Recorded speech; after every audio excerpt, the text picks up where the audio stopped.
bukan beras oplos, blending, pencampuran, dan itu tidak berbahaya sama sekali. Tulisan yang tertera di situ adalah premium. Jangan coba-coba isinya brokernya di atas 15%. Oke. Kalau dalam packaging itu 5 kilo, jangan coba-coba isinya di bawah 5 kilo. Saya bilang ini petani Indonesia sedang dimuliakan betul oleh Presiden. Ya. Coba ditanya ya, petani mana yang tidak happy dengan kejadian hari ini?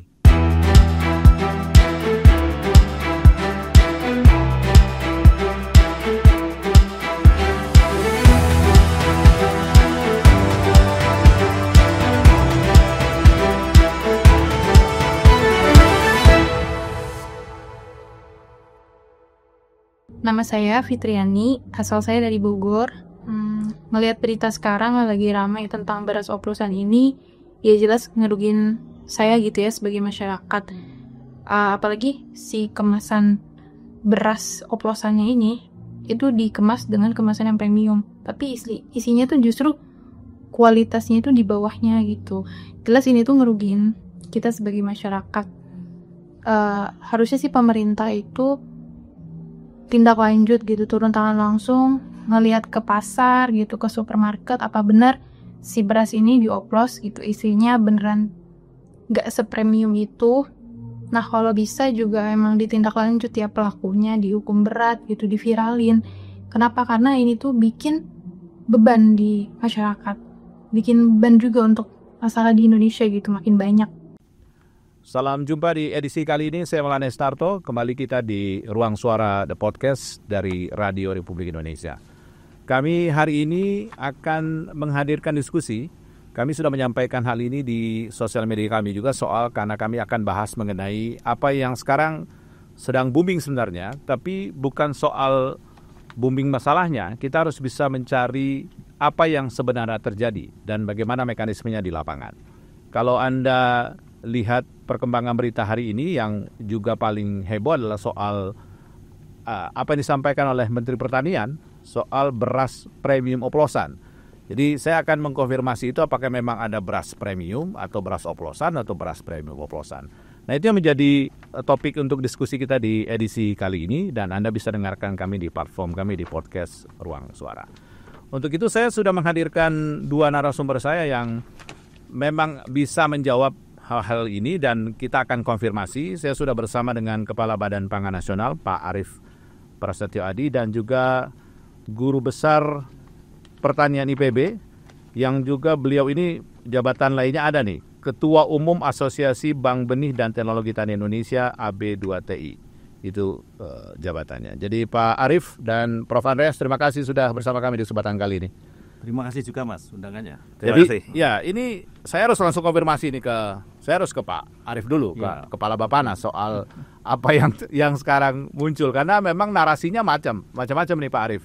Narasinya kadang-kadang, wah jangan-jangan yang saya makan di meja makan saya beras oplosan nih, atau beras premium oplosan nih. Sebenarnya gimana sih, apa yang benar sebenarnya? Ini bahasa yang disampaikan beras premium oplosan itu kan bahasanya Pak Mentan tuh, yang artinya kalau saya melihat Mentan itu representasi pemerintah dan Bappenas juga pemerintah. Mungkin saya ingin dapat dulu sebenarnya apa yang terjadi di lapangan soal itu, Pak Arief. Terima kasih Mas Maulana. Yang pertama saya mau sampaikan bahwa kejadian ini sebenarnya mulainya dari 2-3 minggu lalu, di mana Menteri Pertanian mengundang Kejaksaan, Kepolisian, Kementerian Perdagangan dan Badan Pangan Nasional. Jadi di situ disampaikan bahwa teman-teman Kementerian Pertanian sudah mengambil lebih dari 200 sampling untuk diuji di lab. Ada sekitar 13 lab. Di sana disampaikan bahwa kurang lebih 86% tidak sesuai dengan standar mutu dari yang ada di packaging. 86%. Dari total sampling dari 200 sekian. Oke. Ya. Yang dimaksud adalah apabila disampaikan dalam packaging persyaratan mutu beras menurut Peraturan Badan Pangan nomor 2 tahun 2023 derajat sosoh minimal 95%. Jadi kalau dilihat 95% ya, derajat sosoh itu mirip ya dengan keputihan karena dia kulit arinya tuh dikikis. Kemudian kadar air maksimal untuk beras premium adalah 14%. Jadi dia nggak boleh 15-16%, nggak boleh. Itu dia akan cepat basi karena basah. Kemudian di situ ada butir patah maksimal. Ini kita bilang broken rice, itu maksimal 15%. Itu syarat utamanya. Oke. Jadi kalau diuji, sampling diambil kemudian ditaruh di lab, apabila broken rice-nya lebih dari 15%, itu bukan beras premium. Oke.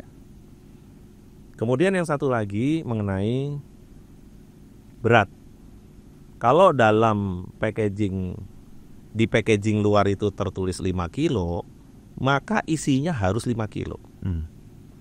Jadi dua komponen ini saya menyampaikan kepada seluruh pihak, utamanya penggiling padi, para pabrikan yang berkecimpung di bidang perberasan, tolong taati Peraturan Badan Nomor 2 Tahun 2023 mengenai persyaratan mutu dan label beras. Karena kalau tidak, ini merugikan konsumen. Oke. Ya, merugikan konsumen. Jadi kadang itu Mas Maulana, kalau kita di rumah menanak nasi, itu hanya 2-3 jam udah basi. Biasanya itu kadar airnya lebih dari 14%. Itu bukan premium tuh. Kan standarnya udah tadi. Oke. Jadi itu bukan premium. Oke. Gitu.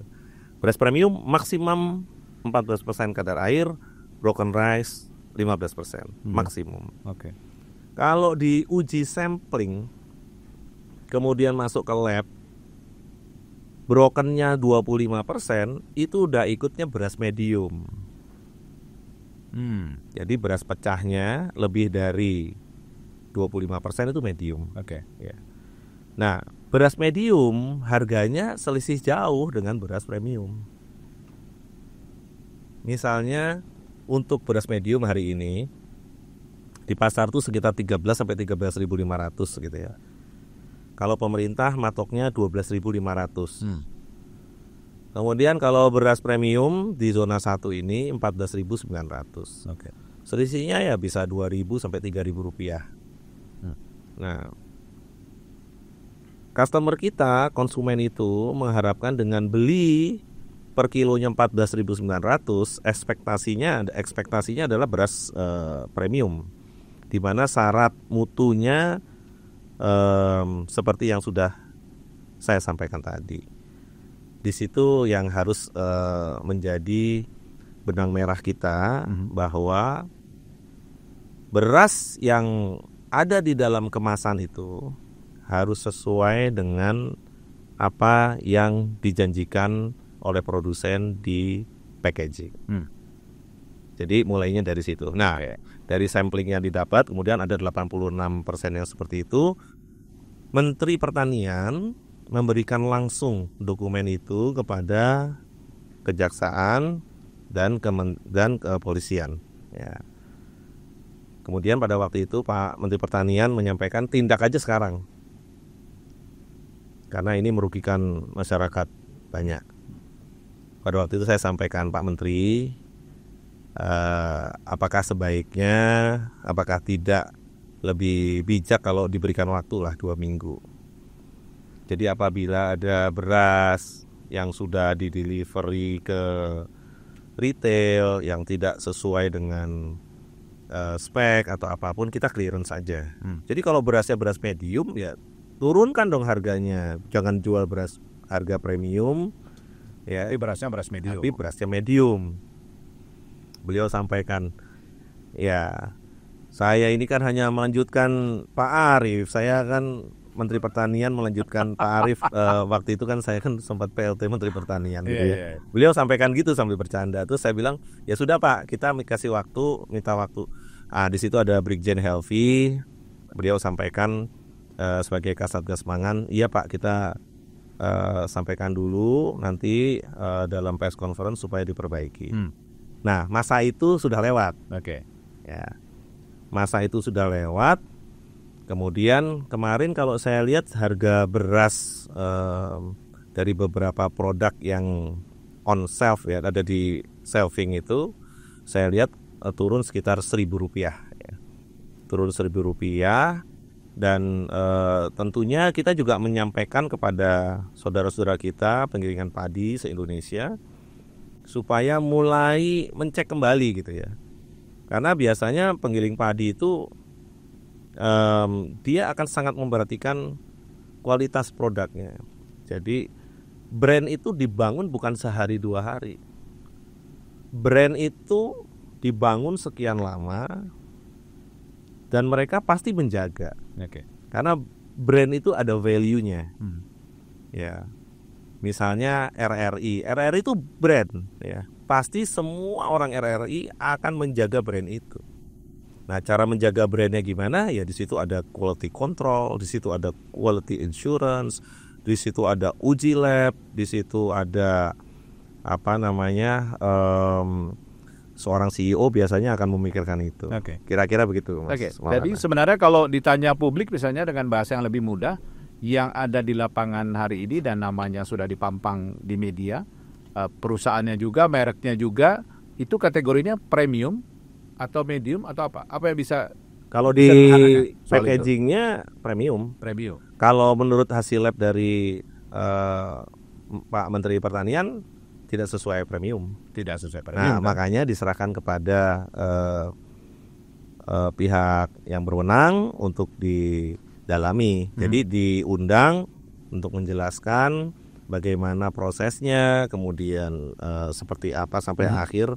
Ini dalam proses pemanggilan. Tapi premium, bukan hanya premium artinya yang menjadi problem, Pak Arief, adalah soal oplosnya.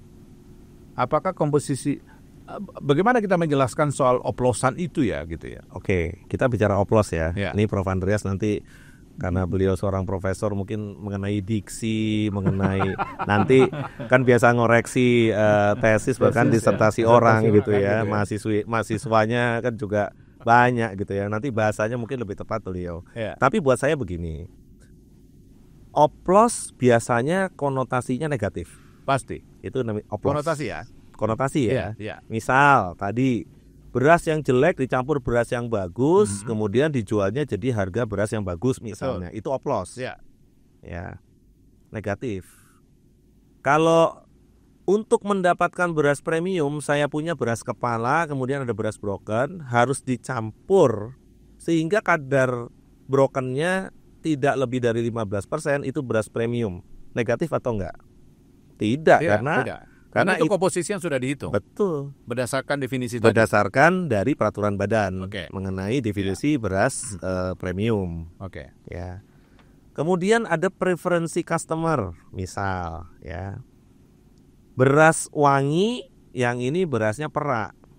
Saya pengennya sebagai customer, preferensi saya adalah beras yang perak tapi wangi. Saya campur nih 50%. Itu oplos atau blending? Blending. Boleh. Tetapi di packagingnya harus ditulis 50% aromatic rice, 50% beras panjang. Tidak boleh tulis beras premium. Loh, premium mau panjang, mau pendek, wangi, tidak wangi, itu semuanya punya premium, punya medium. Kan sesuai brand tadi kan sebenarnya kan. Kalau kita bicara brand maka tangkapan publik premium versus oplos itu agak ribet jadinya. Saya jelaskan sedikit. Mas Maulana, sekarang ada beras pulen. Ya. Beras pulen tuh kalau orang Jawa buat makan gudeg ya, itu pulen. Ya. Ada yang premiumnya enggak? Ada. Ada yang mediumnya enggak? Ada. Speknya ini kalau premium maksimum 15%, kalau medium butir patahnya maksimum 25%.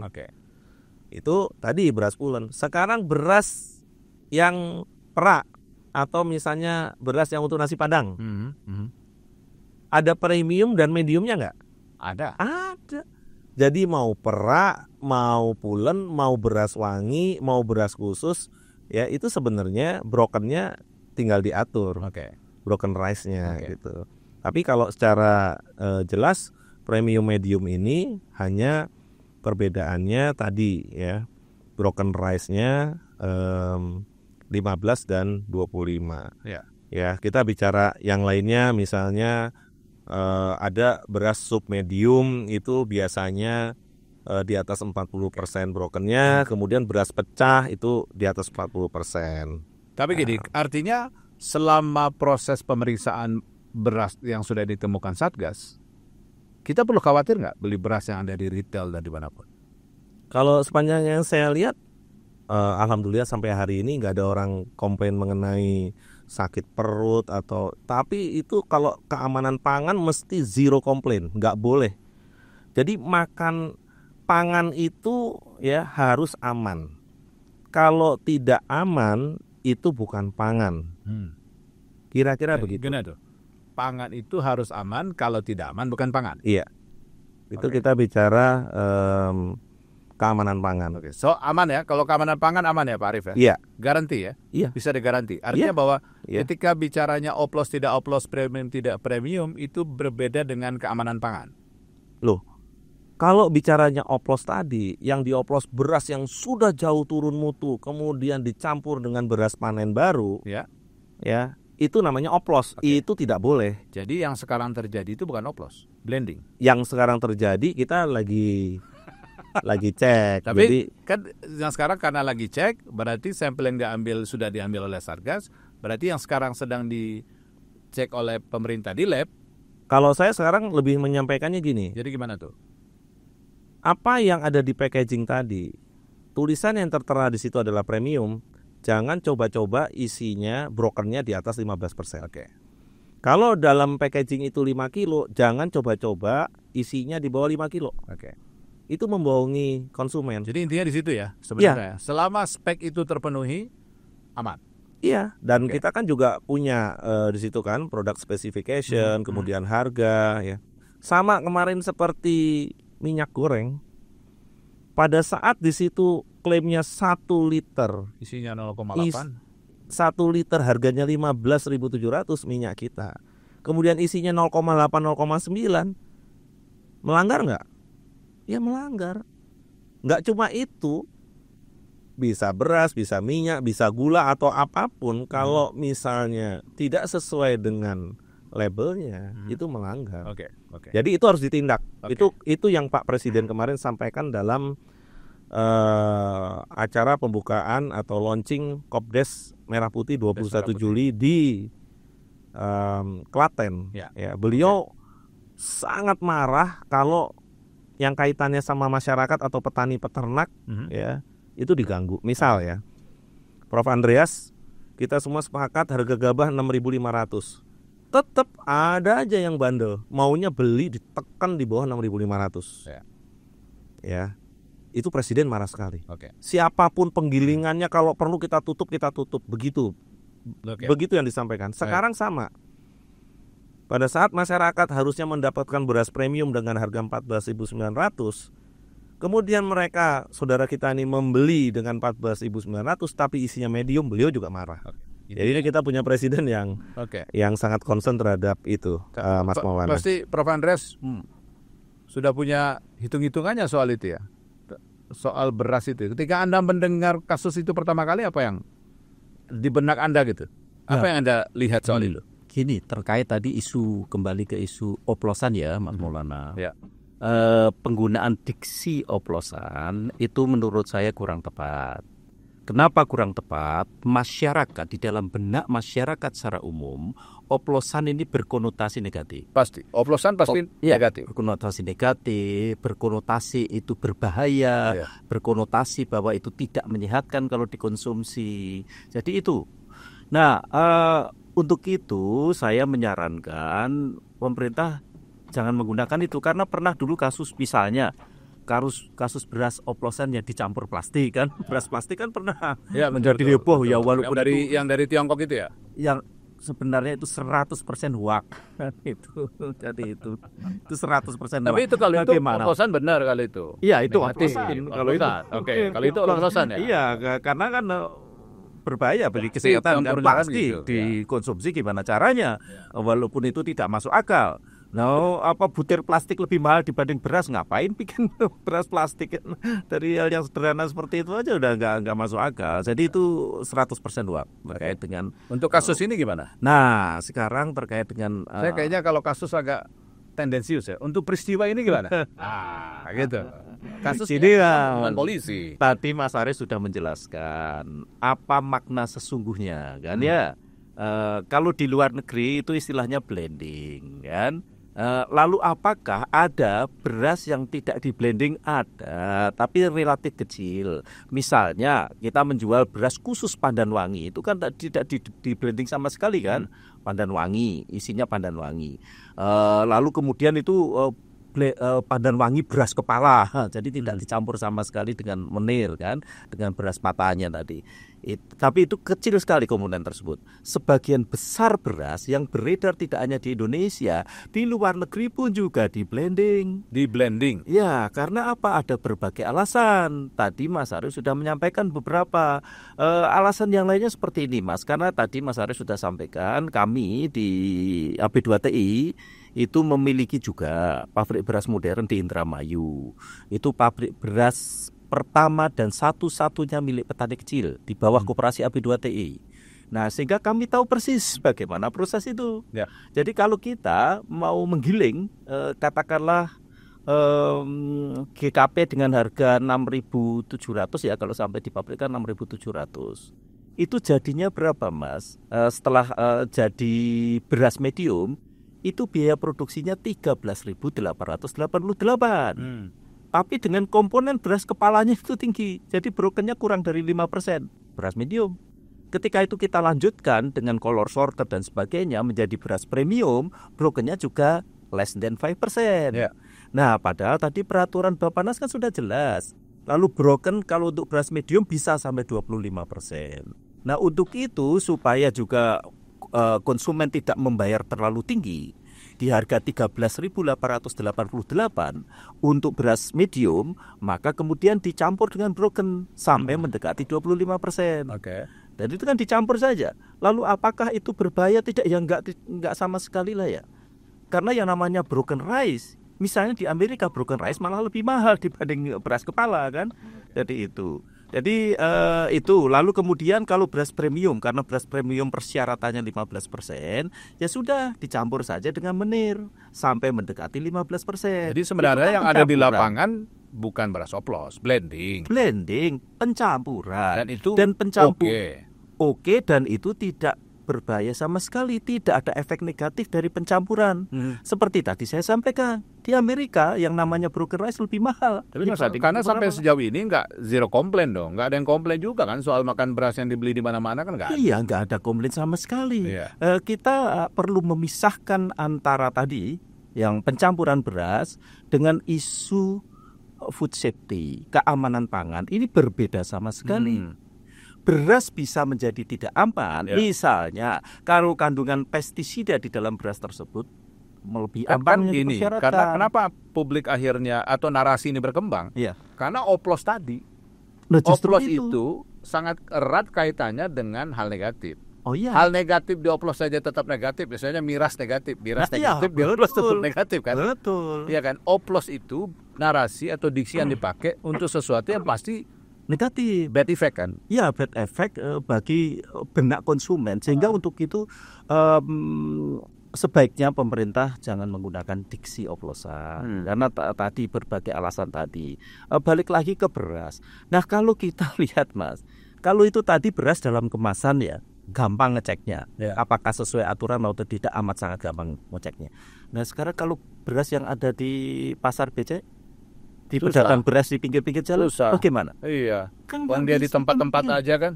Dan itu cuma harganya aja kan gitu. Harganya berbeda-beda. Iya. Dari 11.000, 12.000 per liter lo ya per liter lo ya. Kilo nih. 13.000, 14.000. Dan tadi kebetulan saya lewat, itu sekarang harga terendahnya sudah 12.000 per liter. 12.000 per liter. Apa makna 12.000 per liter? Maknanya 16.000 per kilo. Bisa dibayangkan. Sekarang termurah. Itu termurah. Itu efek dari diksi oplosan.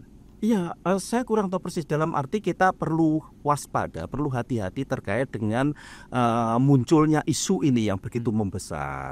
Kan yang mempengaruhi masyarakat juga. Ya. Sehingga sekarang pedagang-pedagang beras sudah mulai kekurangan stok juga ini. Nah, Karena isu-isu seperti itu. nah ini sebelum saya ke Pak Arief lagi nih, Prof. Ya. Ini, Prof. Masalahnya gini, tidak hanya narasinya yang oplosan. Masalahnya prosesnya juga mengerikan karena melibatkan penegak hukum. Nah, Jadi kan itu, Mas. Yang di kepala publik ini melibatkan penegak hukum, berarti ada kriminal yaitu pidana, bahasa yang dipakai oplosan. Kan ini proses yang menunjukkan bahwa ada yang salah dengan beras kita gitu. Ya, bukan merek beras kita ini, nanti kayak minyak kita. Iya. Ada yang salah dengan beras yang kita konsumsi gitu. Padahal kalau penjelasan Pak Arief, penjelasan Prof. Andreas, nggak masalah kan, ada ketentuannya juga, boleh kok di blending dan sebagainya. Tapi ketika itu disampul dalam proses yang begitu horor dan melibatkan aparat penegak hukum, jadinya nggak aman gitu, Prof. Betul, jadi persepsi masyarakat sudah sampai sejauh itu ya, Mas ya. Untuk itu saya justru khawatir mengenai dampak yang akan terjadi. Apa dampaknya? Ya sekarang tadi sudah saya sebutkan. Sekarang ini di Bogor ya, mungkin di tempat lain pasti berbeda lah ya. Di Bogor saja sekarang susah menemukan beras seharga 12.000 per liter kan. Padahal sebelumnya ada beberapa sebulan lalu masih ada beras 11.000 per liter kan katakanlah. Tapi 11.000 per liter itu maknanya berapa, Mas? Sudah 14.000 per kilogram. Ya, Kan gitu ya. 12.000. Jadi yang terjadi sekarang adalah karena susah cari stok. Nah, kenapa kok susah cari stok ini, Mas? Sudah barang tentu produksi sekarang kan sudah melewati puncak musim panen ya. Nah, itu. Lalu hal yang kedua, dan ini sangat penting, Bulog berhasil, kalau kita sampaikan ini suatu keberhasilan, berhasil menyedot dari pasar jumlah yang sangat besar, 2,7 juta ton. Selama periode Januari sampai Juni. Padahal ada periode Januari sampai Juni itu surplus yang ada, surplus itu produksi dikurangi konsumsi ya selama 6 bulan tersebut ada sekitar 3,2 juta ton. Berarti bisa dibayangkan, berarti pasar sudah amat sangat sempit, sangat kecil tersedia beras di pasar. Itu yang menyebabkan salah satu lonjakan harga yang terjadi sekarang ini. Itu yang terjadi. Stok banyak tapi klaim stoknya di pemerintah, Mas, harusnya. Itu dia. Kan klaim pemerintah tuh bahwa stok banyak tapi harga mahal. Nah iya itu ya, bagi kami di perguruan tinggi akademisi hal yang wajar. Melihat itu yang pertama hal yang ditahan dulu tuh, hal wajar tahan dulu. Oke, nanti dijelaskan. Saya harus ke Pak Arief karena itu benar kejadian, Pak. Akhirnya yang terjadi susah cari stok beras. Padahal katanya stok beras di Bulog banyak karena berhasil menyedot beras banyak tuh. Mas Maulana, Prof. Andreas mesti bedakan antara stok beras dengan gabah. Gimana kami membedakannya?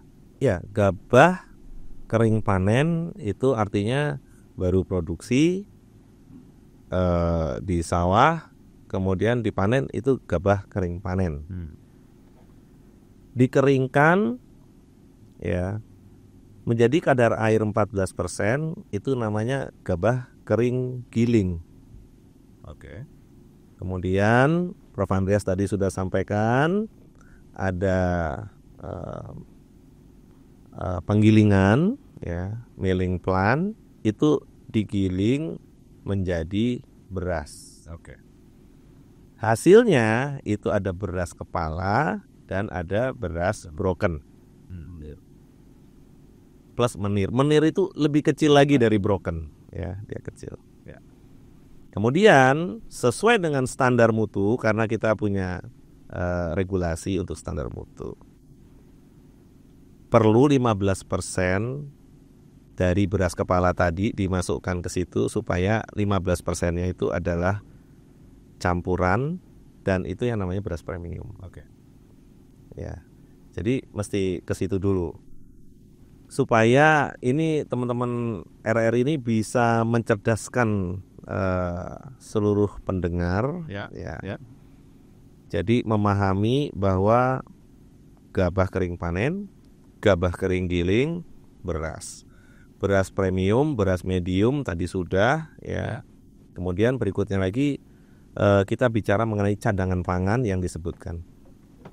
Stok cadangan pangan pemerintah kita saat ini salah satu yang terbaik, 4,3 juta ton.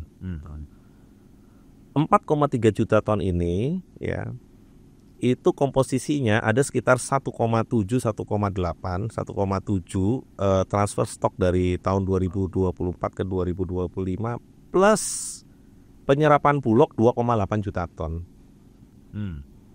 Ya, itu yang masuk.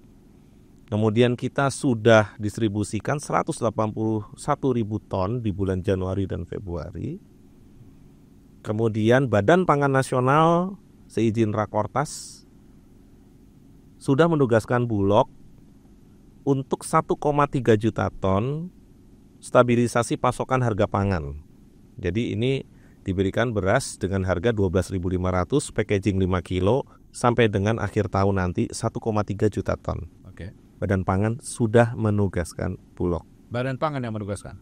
Iya dong, Badan Pangan. Ya. Jadi artinya gini, kewenangan itu memang ada di Badan Pangan. Iya. Sesuai dengan Perpres 66 2021 ya, memberikan kewenangan. Jadi Menteri BUMN memberikan kewenangan kepada Badan Pangan Nasional ya untuk menugaskan Bulog. Oke, ini harus clear karena sejauh ini kan masih ada yang berpendapat bahwa yang yang memerintahkan Bulog Menteri Pertanian. Ya kalau aturannya, saya bicara aturan. Aturannya adalah Bappenas. Aturan Badan Pangan Bappenas, Nasional. Pak Arief melakukan itu dengan memerintahkan untuk mengeluarkan stok. Kan ada, jadi dari Kementerian Keuangan, kemudian anggaran itu diberikan kepada kementerian atau lembaga apa, kemudian yang menugaskan Bulog itu secara tertulis itu siapa, kan ada semua. Seizin Rakortas tentunya yang dipimpin oleh Pak Menko Pangan. Artinya Bappenas yang memerintahkan, yang bisa memerintahkan sesuai dengan peraturannya, sesuai ketentuan Bulog untuk melakukan ngeluarin stok dan sebagainya, stabilisasi itu dan sebagainya. Iya, karena fungsi itu ada di Badan Pangan. Iya. Oke. Harusnya kasus blending rice ini, blending beras ini, yang menyelesaikan siapa? Kalau di pemerintah itu di Kementerian Perdagangan ada namanya Direktorat Jenderal PKTN, Perlindungan Konsumen dan Tertib Niaga. Betul. Kemudian kita punya Satgas Pangan.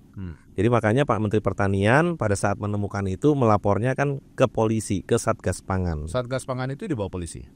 Iya dong, Satgas Pangan itu di bawah kepolisian kan, Satgas Pangan Polri kan. Oh, namanya Satgas apa Polri kan gitu. Karena kan ada satgas-satgas lain, Pak. Oh iya, Satgas Pangan Polri ini di bawah tentunya Pak Kapolri, kemudian memiliki Satgas Pangan daerah di setiap daerah. Jadi kalau ada masyarakat merasa ada sesuatu yang memang perlu ditindaklanjuti oleh teman-teman dari kepolisian, ya itu ada Satgas Pangan daerah. Kalau stok oke, semua daya serap beras oke di lapangan, harusnya harga beras murah. Kembali ke penugasan 1,3 juta ton untuk SPHP. Kemudian ada stimulus ekonomi ya dalam 2 bulan ini A10 kilo ya untuk 18,277 juta KPM keluarga penerima manfaat. Berarti sekitar 360.000 ton. Ini juga sedang dijalankan oleh Bulog. Badan Pangan juga sudah menugaskan Bulog. Kementerian Keuangan juga sudah memberikan kelonggaran anggaran ya. Artinya sudah ada di anggaran Badan Pangan Nasional sekitar 5 triliun.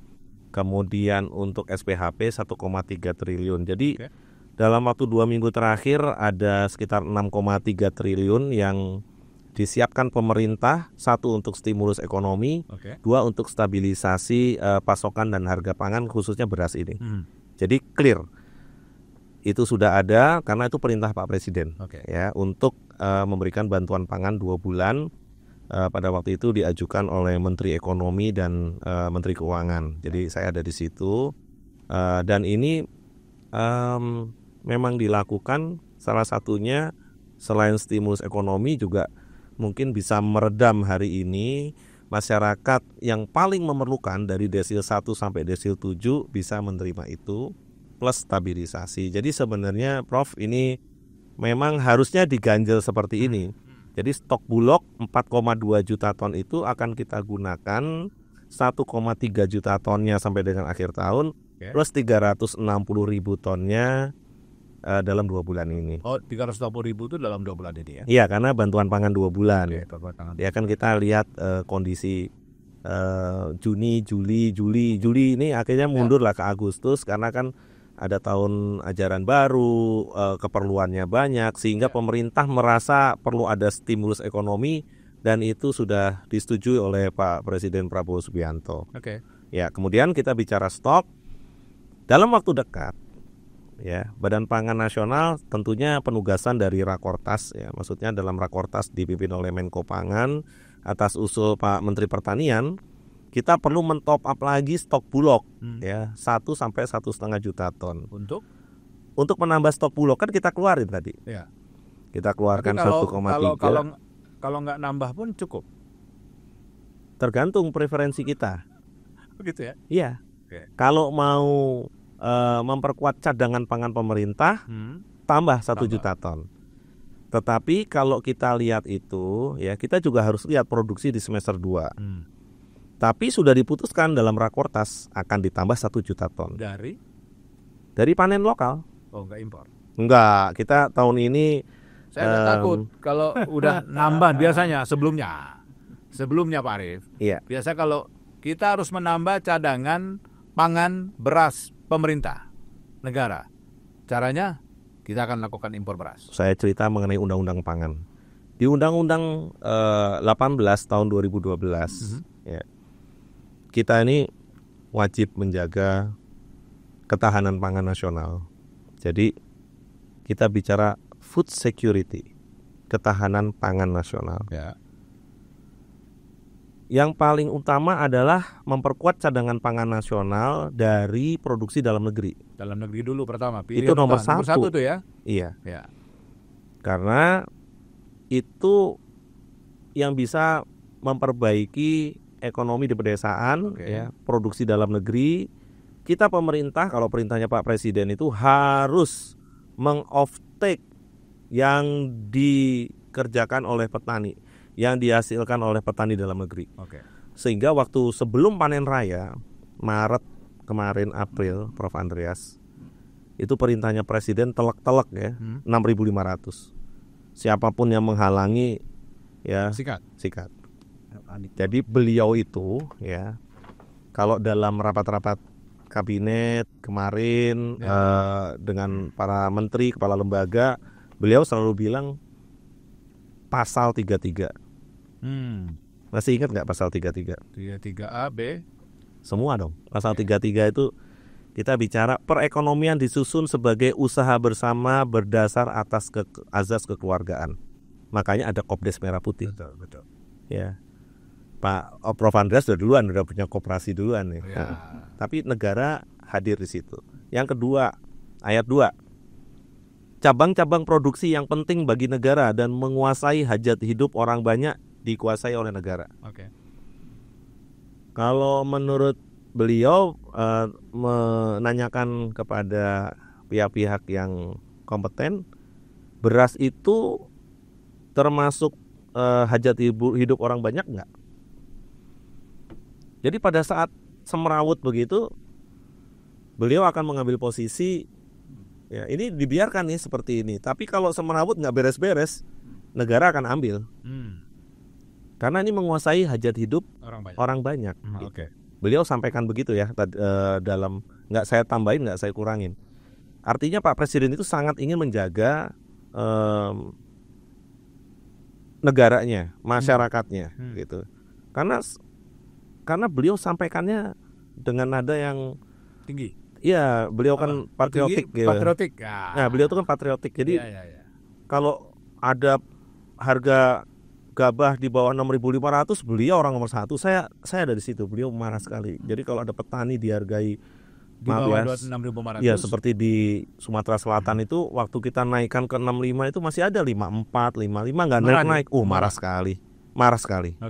Jadi keberpihakan beliau itu jangan diragukan untuk itu. Oke, jadi artinya stok akan dipenuhi dari produksi lokal. Ya, Oke. itu kemudian ya kita kan bicara mengenai produksi lokal. Ya. Cukup produksi lokal. Cukup. Aman. Tahun ini kebetulan airnya juga Bagus. lebih banyak, tidak ada El Nino. Kemudian kalau kita lihat pupuk yang tadinya 4,7 9,5, Ya.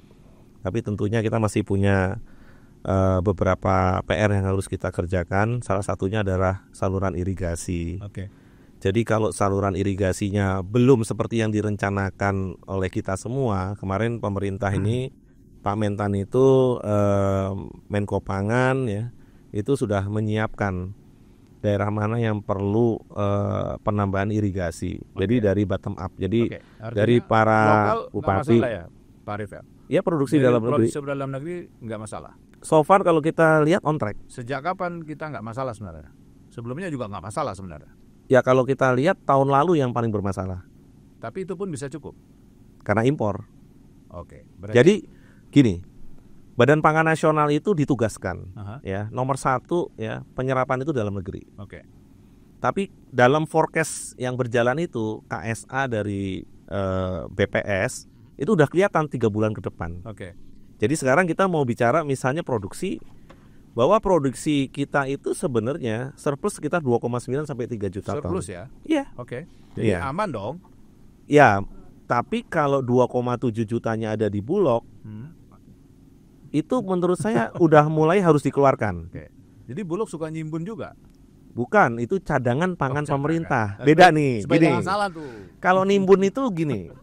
Definisi nimbun itu ya Mas Maulana, Prof Andreas, apabila orang jualannya 100.000 Oke. ton, Ya. dia nyetoknya maksimal 3 kali, jadi 300.000 ton. Itu ada Oke. peraturan Menteri Perdagangannya. Oke.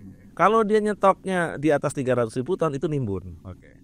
Jadi kalau Prof Andreas 1 bulan misalnya jualannya 5.000 ton, maka beliau bisa nyetok 15.000. 15.000 ton. Itu boleh Boleh. sampai Itu nggak 3 nimbun bulan tuh? ke depan. Enggak, Boleh. boleh. Tapi kalau kondisi di luar nggak ada barang, ya kemudian dia tahan supaya harganya naik, kemudian dia jual, nah itu pelanggaran, itu timbun. Sekarang harga naik ya, Prof? Iya. Oke. Nimbun.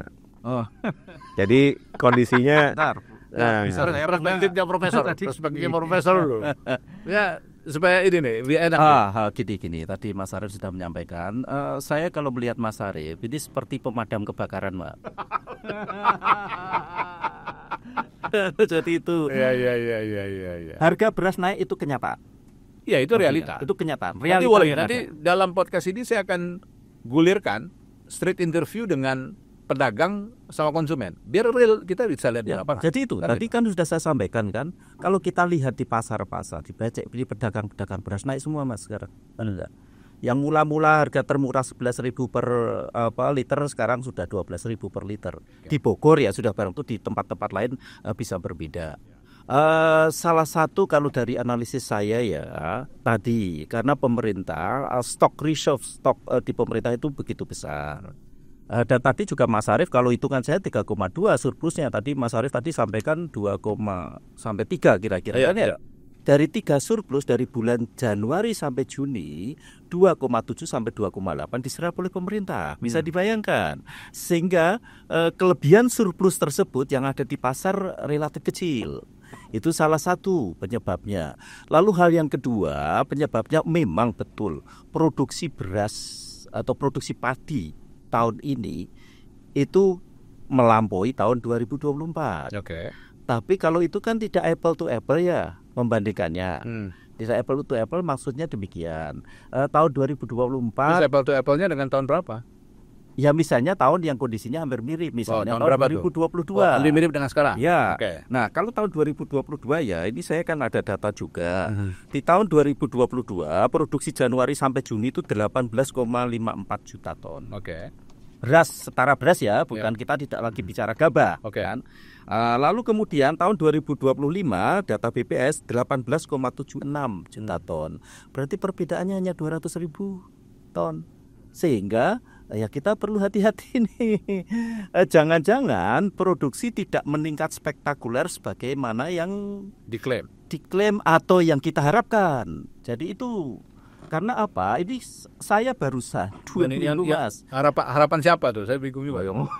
Ya harapan bersama lah gitu aja lah. Itu paling aman tuh, harapan bersama. Jadi gini, saya selama 2 minggu keliling Jawa. Oke. Keliling Jawa di 11 kabupaten. Kan lihat kondisi yang ada. Sekarang ini jaringan tani kami sudah melaporkan adanya potensi serangan hama yang cukup besar. Oke. Ini yang harus kita waspadai. Dan ini hal yang khas kalau musimnya basah seperti sekarang. Oke. Dan ya kalau itu tidak dikelola dengan baik, jangan-jangan perkiraan peningkatan produksi yang tahun ini tidak sesuai yang kita harapkan. Kalau perhitungan saya, Mas, berapa peningkatan produksi tahun ini? Kira-kira 5%. Kalau 5% itu apa? Dari tahun sebelumnya? Ya, dari tahun sebelumnya. Kalau 5% itu berapa? Kira-kira setara 1,5 juta ton saja. Ya, jadi itu kalau perkiraan saya. Semoga saja ini ya harapan kita bersama bisa lebih dari 5%, kan? Ya. Bisa lebih dari 32 juta ton katakanlah kan. Nah, sekaligus ini juga menurunkan kalau kita bicara angka ketersediaan beras untuk konsumsi. Kita sekarang bicara angka ketersediaan beras untuk konsumsi. Berapa angka ketersediaan beras untuk konsumsi tahun 2023 itu ada 34,14 juta ton. Itu dari mana angkanya? Dari produksi tahun 2023 31,1 plus impor 3,06 juta ton. Oke. Nah, tahun 2024 meningkat lagi.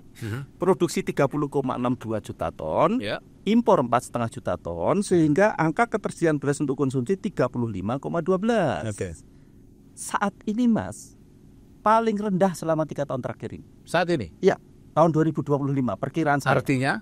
Nah, angkanya di 33,9 juta. Artinya ton. Kalau paling rendah, maka ekspektasinya nggak sampai. Ya, pasti ada masalah nanti terkait harga, kan? Sehingga kenapa kok harga meningkat ini menurut saya satu hal yang wajar, selain tadi diserap Bulog sangat besar kan ya. Sehingga yang tersedia untuk di pasar ini relatif sempit, sehingga ya wajar lah, ilmu ekonomi juga pasti akan menyatakan kalau itu, memang harus dijual kepada stop sih. Ya tanyakan Mas Arif atau tanyakan lain. Jadi itu Mas, ini saya kan hanya mewanti-wanti. Klaimnya overproduction. Klaimnya ini kita banyak stoknya. Loh, harganya tapi mahal. Kalau itu 2 komponen yang hasilnya berbeda dia. Itu kayaknya nggak menjawab teorinya ya. Kalau stok pemerintah tinggi, saya akui. Stok terbesar selama Bulog itu ada. Sampai di 4,3 yang terakhir kan. 4,3 juta ton itu terdiri dari serapan dalam negeri kan? Yang sekitar 2,8 juta ton setara beras tadi plus impor tahun lalu kan 1,7 kira-kira kan. Jadi kalau dari sisi stok pemerintah ini tertinggi. Ya, harusnya murah. Loh, ya nggak bisa lah, Mas. Karena pasar itu kan bukan pemerintah sementara ini yang menyediakan beras di pasar. Yang jualan beras memang pemerintah kan nggak? Kalau stok pemerintah banyak belum tentu murah. Ya belum tentu. Kalau nggak dikeluarin. Nah iya. Untuk itu kenapa Badan Pangan Nasional berusaha mengeluarkan stok tersebut supaya stok tersebut segera tersedia di pasar. Lalu hal yang kedua, keputusan penambahan lagi Pak Arif, lagi. Lalu keputusan penambahan 1 juta stok lagi, ini harus hati-hati.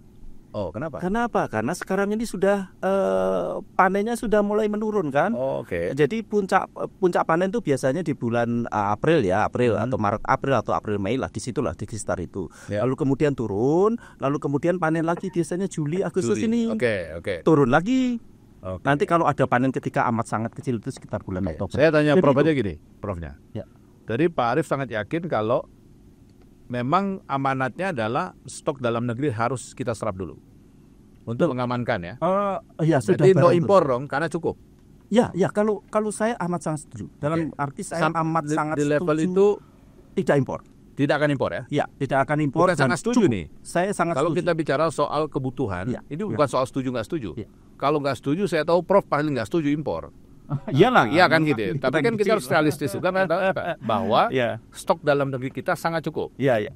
Artinya nggak perlu impor ya? Nggak perlu impor. Tapi tadi risikonya tadi saya sebutkan boleh jadi angka ketersediaan beras untuk konsumsi tahun ini terendah selama 3 tahun terakhir. Itu kan, karena tadi kan angka-angkanya, karena tahun 2024 disokong 4,5 juta ton dari impor, tahun 2023 disokong 3,06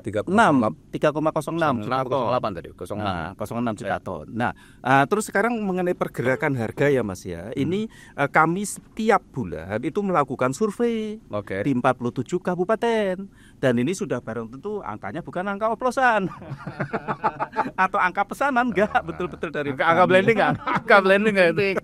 Jadi Mas, di bulan April harga beras itu di gabah kering panen itu di 6.025. Mei naik ke 6.577, Juli naik di 6.823.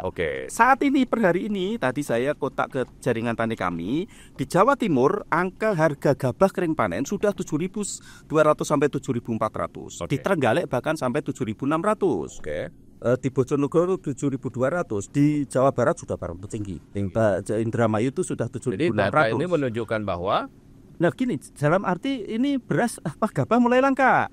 Kalau nanti pemerintah ke depan ikut rebutan gabah dari petani, ini harganya akan bisa melonjak tinggi, bisa mendekati. Rebutan sama siapa, Bro? Loh, kan katanya mau nambah lagi stoknya 1 juta ton. Memang harus rebutan. Dengan siapa rebutannya? Dia rebutan dengan yang lainnya lah, dengan penggilingan padi, dengan yang lain-lain kan.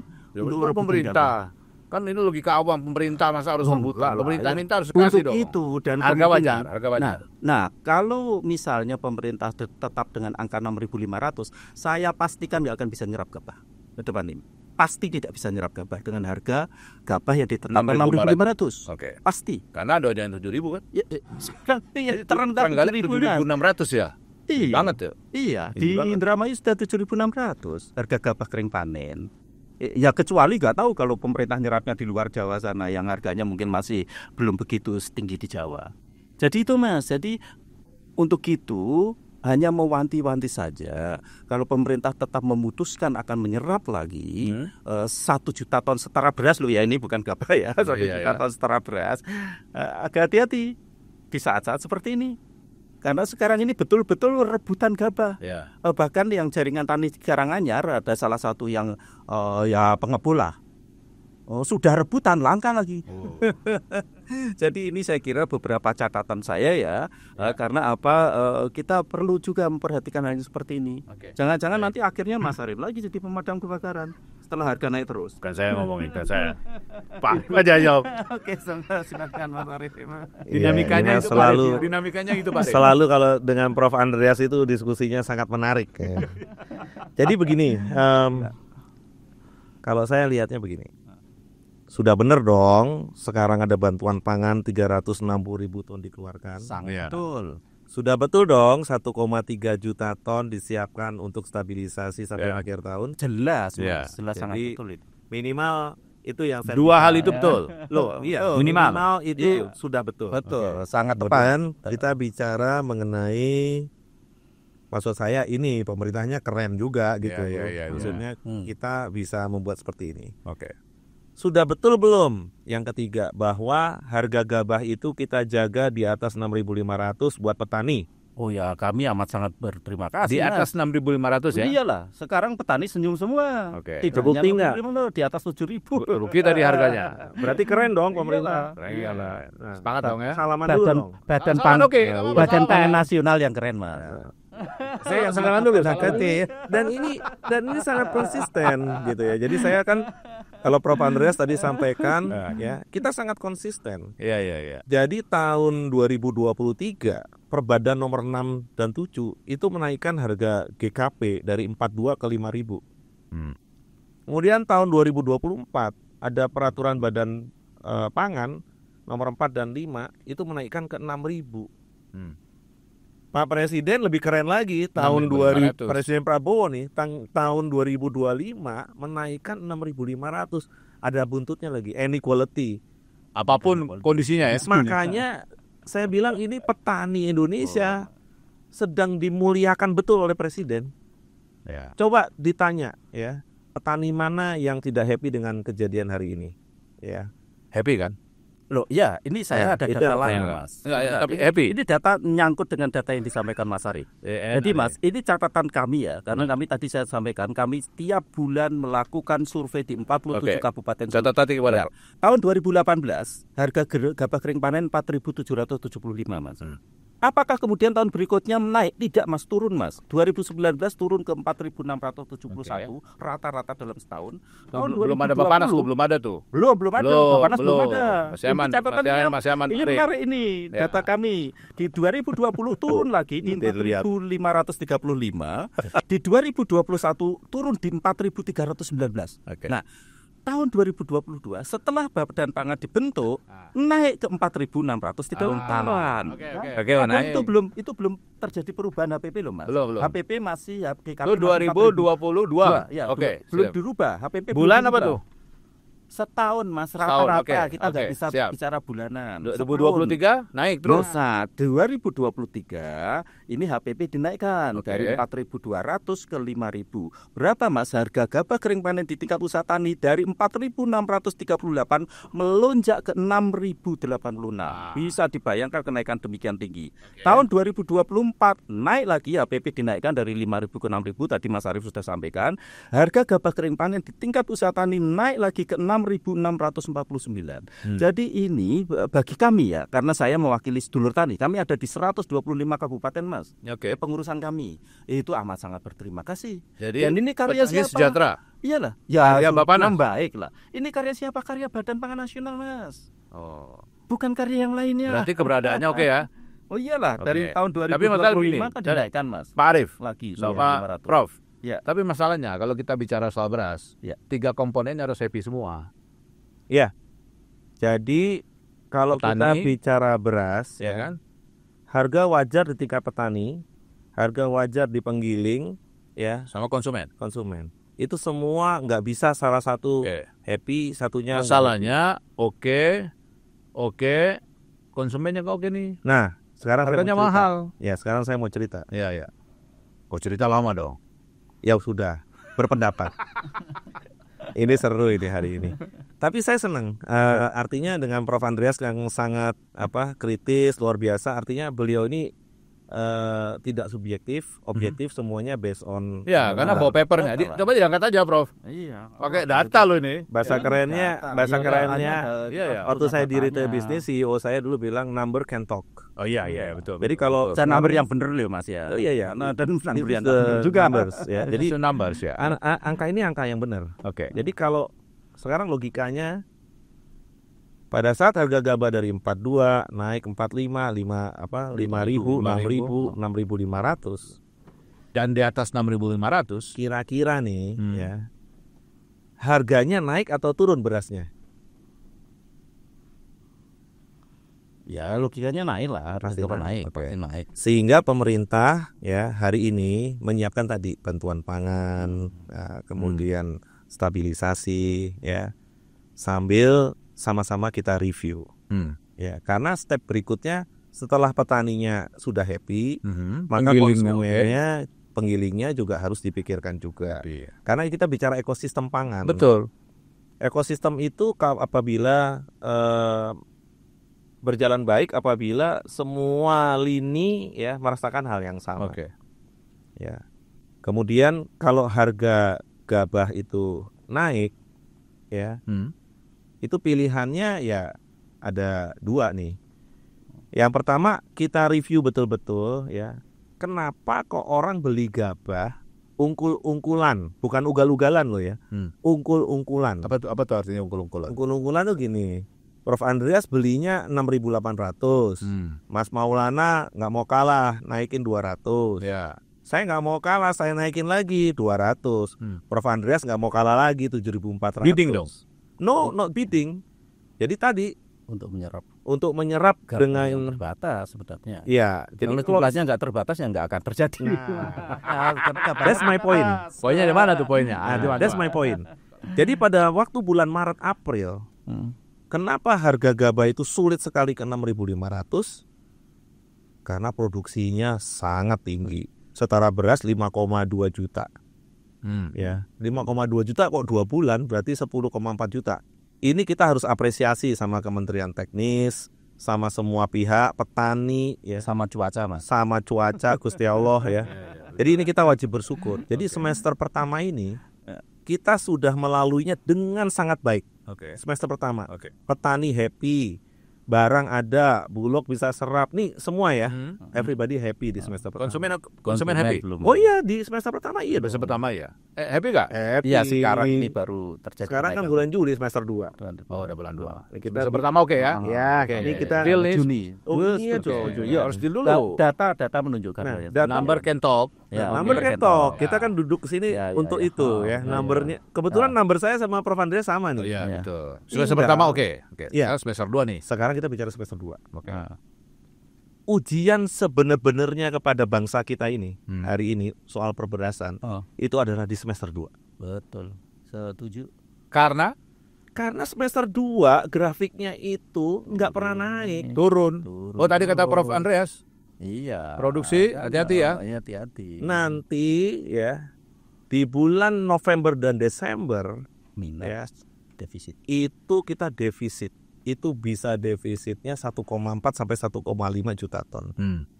Tahu artinya apa? Artinya selama kita belum memperbaiki infrastruktur ya dari yang tadinya ketergantungan tada hujan, kita tidak bisa mengairi sawah kita dengan irigasi sampai irigasi tersier, belum masuk ke sawah, ini akan terjadi. Oke. Sehingga pemerintah itu ya dalam rapat-rapat bersama Presiden, Menko Pangan, Menteri Pertanian, Menteri PU, ya itu semua mengamini harus ya memperbaiki saluran irigasi yang ada. Oke. Makanya ada 2 juta hektar ya yang disiapkan untuk itu. Anggarannya sekitar 12 triliun. Oke. Kalau ini tidak kick off atau tidak selesai ya, maka tren negatif di akhir tahun ini akan tetap berjalan. Oke. Tapi awal semester 2 udah kerasa. Loh, kan belum ada perubahan. Oke. Harga? Kalau di semester 2, insya Allah nih ya, bulan Agustus akan rebound. Angkanya sekitar 3,07. Oke. Ya, kebutuhan kita 2,6. Oke. Agustus rebound ya. Iya. Yes, Pak Arif ya. Jadi Juli ini karena Juli ini ya deket-deket lah 2,7, 2,8 itu kan mirip par ya. Oke, baik. Bulan Juli. Kalau Juni ternyata agak di bawah, Oke. 2,2 juta. Oke. Nah, kalau di bulan Agustus itu akan 3,07. Jadi Oke. ini 2 bulan pas banget nih. Ini harus diguyur nih. Iya. Ini Oke. 2 bulan ini harus diguyur. Oke. Itu tugasnya saya Bapak ya, Ana. menyampaikan kepada masyarakat luas bahwa ini harus dikeluarkan segera. Ya. Kemudian biasanya nanti di bulan September itu masih. Jadi ini kita bicaranya kalau kemarin panen rendeng Ya. atau panen raya, Ya. panen basah, itu paling tinggi. Kemudian dia turun, kemudian dia akan naik lagi rebound itu namanya panen gaduh, Oke. di mana kondisinya kering, Baik. produksinya mungkin tidak setinggi panen raya, tapi kualitas gabahnya bagus, rendemennya bagus. Gitu. Oke. Kemudian nanti yang kita harus siap-siap itu adalah nanti bulan November, Desember dan Januari 2026. Oh, siap-siap. Iya, Oke. karena kita belum punya pengganti tada hujan tadi. Oke. Baik. Ya, kita udah punya waduk, Pak Presiden Jokowi punya 61 waduk dibangun, 5.000 sekian lebih embung. Oke. Kalau itu tidak disalurkan sawah ya, masih belum. Oke. Ya, jadi ini concern dari kita semua. Jadi ini podcastnya podcast keren nih. Jadi kita semua bisa menjelaskan, bisa berargumentasi, bisa saling mengisi, bisa saling menyempurnakan. Kan yang menuding sudah. Apa itu? Yang menuding sudah podcast. Oh. Bagian saya tidak menuding. Iya. Ini keren ya. Ya, karena harus tahu kan. Iya. Nggak bisa kita saling tuduh yang menyebabkan kondisinya makalah makin ribut. Malah ya. oke, padahal kita ingin produktif. Jadi pentingnya penekanan waktu ya. Ini tadi Prof Andreas sudah sebutkan. Ini kalau saya dulu kan sekolahnya teknik sipil, ganteng-ganteng begini. Jadi kalau ada gunungan gini, kemudian ini ada lembah, ya, supaya ini bisa kita bangun, maka kita cut and fill. Oke. Kita cut di sini sebagai cadangan pangan Baru kita pemerintah, kemudian kita isi di sini Oke. menggunakan ini. Baik. Jadi dalam tren seperti ini, kapan kita menyerap, kapan kita stabilisasi, itu menjadi penting. Oke. Dari grafik ini saya mau jelaskan sama Mas Maulana dan Oke. seluruh pihak Oke. yang mendengarkan hari ini. Di bulan Maret April waktunya serap atau waktunya buang? Ya serap. Serap dong. Serap. Ya. Jadi kita serap. Di bulan Oktober, November, Desember nanti waktunya serap atau waktunya buang? Buang. Lepas maksudnya, bukan dibuang. Ya buang itu maksudnya stoknya itu dilepas ke market. Bahasa teknik sipil, bahasa teknologi pertanian. Ya. Sorry, koreksi sedikit. Maksudnya jangan dibuang, maksudnya dilepas. Ya. Kalau di bulan Januari kira-kira waktunya nyerap atau waktunya melepas stok? Ini. Ya lepas lah. Lepas lah itu. Sudah. Ya. No need rocket science, right? Ya. Nggak perlu jadi profesor kayak Profesor Andreas yang perlu, Mas ini. Perlu. Membaca ini. Untuk membaca ini. Ya. Saya hanya. Tapi strategi perberasan di negara kaya beras itu perlu. Nah, ini kan keren. Iya. Nah, ini kan diakui semua pihak. Oke. Bahkan Pak Menteri Pertanian kan juga sampaikan, kita semua tidak mengeluarkan data, tapi kita semua menggunakan kerangka sampel area. Kan Oke. fair. Oke. Fair Oke. dong. Sip. Ya, jadi kita udah menggunakan data yang sama, kita sudah punya cadangan pangan 4,2, 4,3 juta ton. Oke. First semester kita on track kan? Oke. Nah, Tinggal sekarang kita nunggu semester 2. Bicara semester 2 dan ini ujian sebenarnya untuk kita semua. Oke. Ya. Ini ujian sebenarnya untuk kita semua. Oke. Ya, kalau bicara soal produksi inilah, di Oke. sinilah. Baik. Ya. Baik. Artinya bahwa nggak perlu khawatir dengan isu beras itu, bukan oplos, tapi itu blending dan sesuai ketentuan. Biarkan hukum memang melakukan fungsinya untuk melakukan. Tapi sekali lagi ya, Oke. saya sebenarnya melihat ini semua bagus buat corrective action kita semua. Oke. Jadi apa yang disampaikan itu juga ada benarnya. Ya. Karena saya kan ketemu sama teman-teman penggiling padi. Jadi Ya. waktu ke Klaten kemarin, saya ketemu dengan penggiling padi mulai dari Jawa Tengah, Jogja, Solo, Sragen sampai Jawa Timur ketemu nih kumpul. Saya pengen tahu ada apa sih hari ini. Ya. Hasilnya apa? Hasilnya begini. Ada beberapa daerah para petani kemarin juga ketemu di Klaten. Ya. Kita harus mewaspadai hampen. Ya. Hama penyakit. Hama Iya, penyakit. ya, tadi saya Saya sepanjang jalan ya, itu kemarin yang pertama itu keong. Jadi kalau banyak air kayak gini itu, yang nomor 1 keong mas. Terus yang kedua itu kemarin tikus. Oke. Itu satu malam Prof, habis sama tikus. Ya. Yang ketiga ya tentunya tadi sundep, orang wereng. Yang terakhir tuh salah satunya kalau udah generatif, udah keluar itu malainya udah keluar, burung emprit terakhir. Ya jadi jangan sampai kita udah baik saluran irigasinya, Semuanya pupuknya, baik, tapi kita benihnya nggak aware dengan dengan hama penyakit. Karena hama penyakit ini susah-susah gampang ya. Jadi makanya kita mesti banyak berdoa. Semoga semester 2 ini semua berjalan aman baik. ya. Karena gini, sedulur-sedulur petani ini, nanti Prof Andreas juga bisa cerita tuh. Begitu ada penyakit, ya kita perlu obat. Obat itu mahal. Kalau nggak diobati, perlu racun mas, bukan obat mas. Iya. Itu meracun, racun ya sebenarnya. Iya. Racun. Karena membunuh. Membunuh. Iya. Membunuh. Obatnya buat si ini. Ada juga sih yang memperkuat tanaman sih.